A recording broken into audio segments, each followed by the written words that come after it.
Selamat pagi, saudara semua.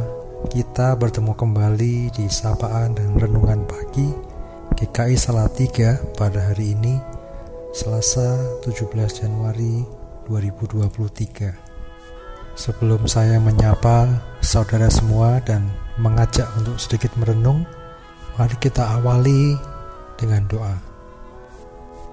Tuhan, terima kasih, hanya karena kasih-Mu pada pagi hari ini kami dapat kembali menikmati hari baru pemberian-Mu.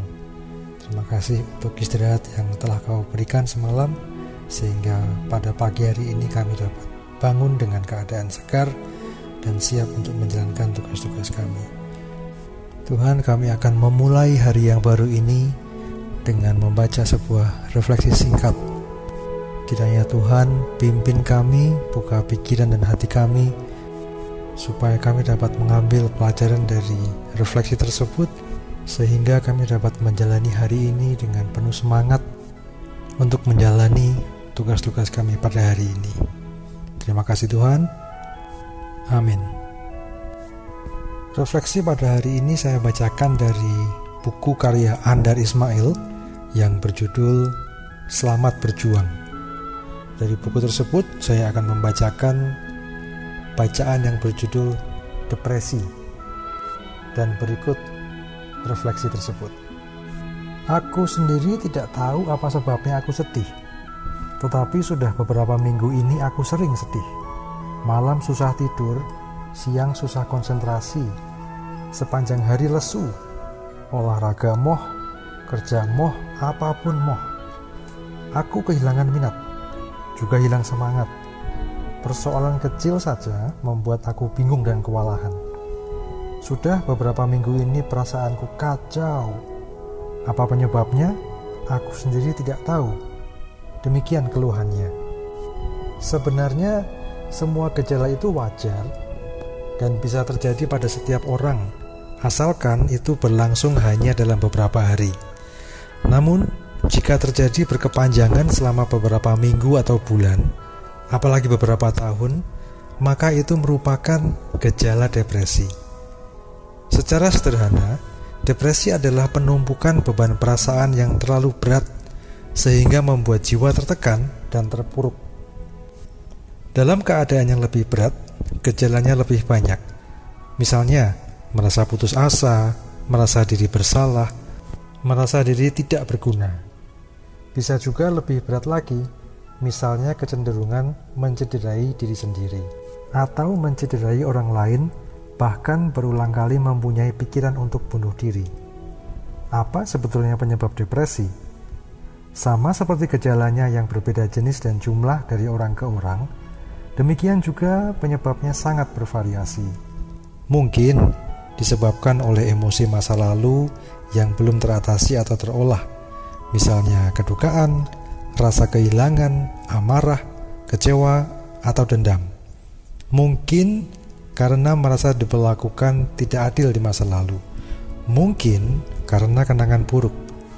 Jadi, banyak penyebab depresi berkisar pada hubungan antar orang, atau lebih tepat pada cara kita menilai diri sendiri dan orang lain, serta kekurangmampuan kita mengolah perasaan-perasaan itu. Jika kita berpisah atau kehilangan orang yang kita kasihi, terlanda musibah, terkena PHK, tertimpa penyakit berat dan lama, besar kemungkinan kita menjadi murung. Lalu, jika kita terus-menerus memikirkan nasib kita itu, perhatian kita hanya akan terarah pada diri kita sendiri. Kita meratapi diri, kita mengasihani diri. Keadaan itu juga merupakan penyebab depresi. Ada pula penyebab yang tergolong pada gaya hidup. Manajer yang selalu tegang akibat dikejar tenggat waktu bisa terkena depresi. Demikian juga kebalikannya, yaitu manajer yang kerjanya hanya bermalas-malas saja. Atau gaya hidup yang tidak seimbang, yaitu terlalu mengutamakan satu bidang dan mengabaikan bidang lain. Contohnya adalah orang yang malas berolahraga, tidak punya hobi, dan kurang peduli pada orang lain. Ketiga contoh terakhir itu memicu ketidakseimbangan cairan kimiawi otak yang menyebabkan depresi. Jadi, depresi itu mempunyai banyak macam gejala. Gejala yang muncul pada kita belum tentu muncul pada orang lain. Penyebabnya juga bermacam-macam. Juga jenis penyakit depresi bervariasi dari yang ringan sampai yang berat. Apakah depresi dapat disembuhkan? Tentu bisa. Ada beberapa macam tenaga profesional yang terlatih untuk menanganinya dengan ilmu mereka masing-masing, seperti psikologi, psikoterapi, psikopastoral, psikosomatik, neurologi, dan psikiatri. Ada orang yang merasa malu berobat untuk gangguan jiwanya karena masyarakat mengira depresi itu gila. Padahal, sebagaimana kita tidak malu berobat gigi, mengapa kita harus malu berobat jiwa? Akan tetapi, sepandai-pandainya tenaga profesional itu, tidak banyak manfaatnya kita berkonsultasi atau berobat jikalau kita sendiri kurang bersikap kooperatif. Sebab sebetulnya yang paling mampu menyembuhkan kita adalah diri sendiri. Kita lihat sebuah contoh. Yang membuat depresi semakin rumit adalah sikap kita yang emoh melakukan ini dan itu. Kita hanya mengurung diri, memikirkan, dan meratapi nasib kita. Padahal, untuk sembuh kita justru harus berhenti mengasihani dan meratapi diri sendiri. Untuk itu perlu tekad dan tindakan nyata, yakni melawan sikap-sikap emoh kita. Kita perlu memaksa dan menaklukkan diri sendiri. Jika perlu, kita meminta bantuan seseorang dan berkata, "Besok sebelum kamu olahraga jalan pagi, paksalah aku ikut. Tolong, aku perlu dipaksa." Mungkin kita bisa menaklukkan orang lain, tetapi yang lebih sulit adalah menaklukkan diri sendiri. Itulah perjuangan Rasul Paulus yang tertulis di Roma 8 ayat 31-39, yang merupakan kesimpulan penutup atas 4 pasal sebelumnya, yaitu pasal 5-8. Tertulis, "Tetapi dalam semuanya itu, kita lebih daripada orang-orang yang menang, oleh Dia yang telah mengasihi kita." Simak istilah orang-orang yang menang yang diterjemahkan dari kata conquerors, yang berarti penakluk. Rasul Paulus berjuang untuk menaklukkan kekurang yakinannya dan kini merasa menjadi penakluk yang menang atas kekurang yakinannya itu. Ia berhasil menaklukkan dirinya sendiri. Jauh lebih sulit menaklukkan diri sendiri daripada menaklukkan orang lain. Menaklukkan diri sendiri itulah yang justru diperlukan untuk menyembuhkan depresi. Dalam depresi kita semakin dibelit oleh sikap tertuju kepada diri sendiri. Kita hanya tertarik pada penderitaan kita. Kita mengasihani diri kita sendiri. Kita menangisi nasib kita. Kita mengurung diri sendiri. Sikap itu menjadi tali yang semakin membelit. Itulah yang perlu ditaklukkan. Berhenti menangisi diri. Jangan hanya memperhatikan nasib sendiri. Perhatikan juga nasib orang lain. Keluarlah dari kurungan. Kunjungi kerabat atau kawan yang memerlukan perhatian kita. Kasihanilah mereka.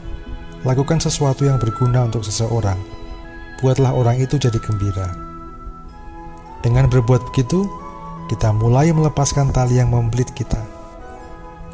Adakah orang yang dapat melepaskan kita dari tali depresi yang membelit? Ada.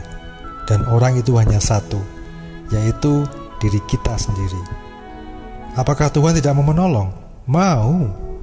Tetapi, ini tetapinya, Tuhan hanya mau menolong yang mau menolong dirinya sendiri. Mari kita berdoa. Tuhan, terima kasih untuk refleksi pada pagi hari ini yang menjadi sebuah pengingat dan penyemangat bagi kami semua untuk menjalani hari yang baru ini.